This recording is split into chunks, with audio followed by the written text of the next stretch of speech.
বিশ্ব রাজনীতি যেন আবারও উত্তপ্ত হয়ে উঠেছে। মধ্যপ্রাচ্যে চলমান ইসরায়েল ইরান সংঘাত এখন এক নতুন মোড় নিয়েছে। এবার সেই উত্তেজনা সরাসরি পৌঁছে গেছে আমেরিকার দোরগোড়ায়। বিশ্লেষকরা বলছেন ইরান এখন এমন এক পরিকল্পনা হাতে নিয়েছে যার মাধ্যমে যুক্তরাষ্ট্রের ভেতরেই বড় ধরনের হামলার শঙ্কা তৈরি হয়েছে।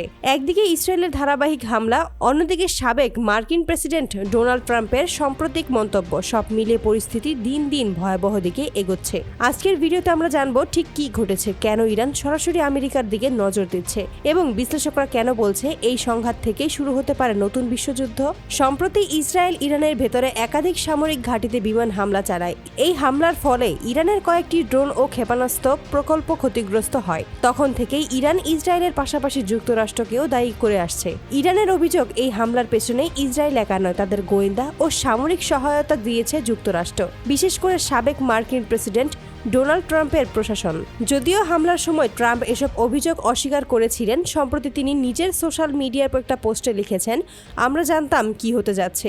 ইসরায়েলের পদক্ষেপ সম্পর্কে আমরা সম্পূর্ণভাবে অবগত ছিলাম। এই মন্তব্য প্রকাশের পরেই আন্তর্জাতিক অঙ্গনে তোলপাড় শুরু হয়, কারণ এটি অনেকটা স্বীকারোক্তির মতোই শোনাচ্ছে, যেন ইসরায়েলের হামলার সঙ্গে যুক্তরাষ্ট্রের প্রত্যক্ষ বা পরোক্ষ সম্পৃক্ততা ছিল। ট্রাম্পের এই মন্তব্যের পর নড়েচড়ে বসে ইরান। ইরানের সর্বোচ্চ নেতা আয়াতুল্লাহ আলী খামেনি এক টেলিভিশন ভাষণে বলেন, আমাদের শত্রু যদি ভাবে তারা ইরানের ভূমি আঘাত করবে এবং আমরা চুপ থাকবো, তাহলে তারা ভুল করছে। প্রতিশোধ আসবেই এবং সেটা তাদের ঘর পর্যন্ত পৌঁছবে।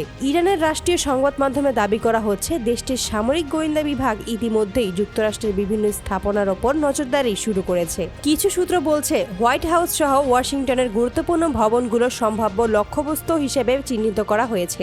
যদিও এসব তথ্যের কোনো আনুষ্ঠানিক নিশ্চিতকরণ পাওয়া যায়নি, তবুও বিশ্লেষকরা সতর্ক করেছেন, ইরান তার সামরিক সক্ষমতা দেখাতে এবং প্রতিপক্ষকে ভয় দেখাতে এ ধরনের বক্তব্য ও পরিকল্পনা প্রকাশ করেছে। মধ্যপ্রাচ্যে যুক্তরাষ্ট্রের উপস্থিতি বরাবরই বিতর্কীয়। ইরাক, সিরিয়া, আফগানিস্তান প্রতিটি দেশই মার্কিন হস্তক্ষেপকে কেন্দ্র করে ইরানের সঙ্গে যুক্তরাষ্ট্রের সম্পর্ক তিক্ত।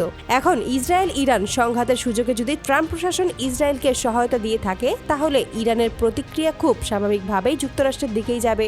আন্তর্জাতিক নিরাপত্তা বিশ্লেষকরা বলেছেন, ইরান জানে যে সরাসরি যুদ্ধ শুরু করলে তারা যুক্তরাষ্ট্রের সামরিক শক্তির সঙ্গে টেক্কা দিতে পারবে না। তবে তারা গোপনে সাইবার হামলা, গুপ্তচর বৃদ্ধি ও প্রক্সি মিলিশিয়া গোষ্ঠীর মাধ্যমে মার্কিন স্বার্থে আঘাত হানতে পারে। অন্যদিকে ট্রাম্পের মন্তব্য রাজনৈতিক বিশ্লেষকদের চোখে একটি পরিকল্পিত প্রচেষ্টা। তিনি আবারও বিশ্ব রাজনীতিতে নিজের প্রভাব দেখাতে চান এবং সম্ভব হলে যুদ্ধোত্তর কূটনীতি সুবিধা নিতে পারেন।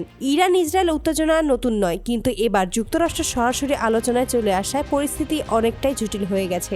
জাতিসংঘ এবং ইউরোপীয় ইউনিয়ন ইতিমধ্যে সব পক্ষকে সংযত থাকার আহ্বান জানিয়েছে, কিন্তু বাস্তবে মাঠের পরিস্থিতি অন্যরকম। ইরান সীমান্তে সেনা সংখ্যা বাড়াচ্ছে, ইসরায়েল নতুন প্রতিরক্ষা ব্যবস্থা স্থাপন করছে, আর যুক্তরাষ্ট্র মধ্যপ্রাচ্যের নৌঘাটিতে বাড়াচ্ছে টহল। এমন প্রেক্ষাপটে অনেক বিশ্লেষক বলছেন, একটি ছোট ভুল হিসাব বা উস্কানি একটি বড় যুদ্ধের সূচনা ঘটাতে পারে।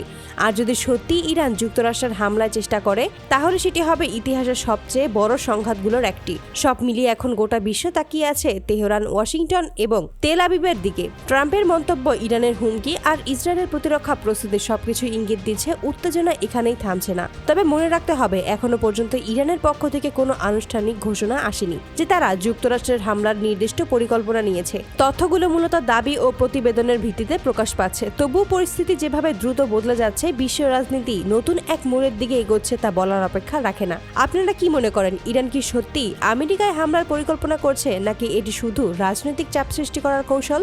আপনার মতামতটি কমেন্টে জানিয়ে দিন। ভিডিওটি তথ্যবহুল মনে হলে লাইক, শেয়ার এবং চ্যানেলটি সাবস্ক্রাইব করুন, যেন বিশ্বের বড় খবরগুলো সবার আগে আপনার কাছে পৌঁছতে পারে। ধন্যবাদ, দেখা হচ্ছে পরের আপডেট নিয়ে।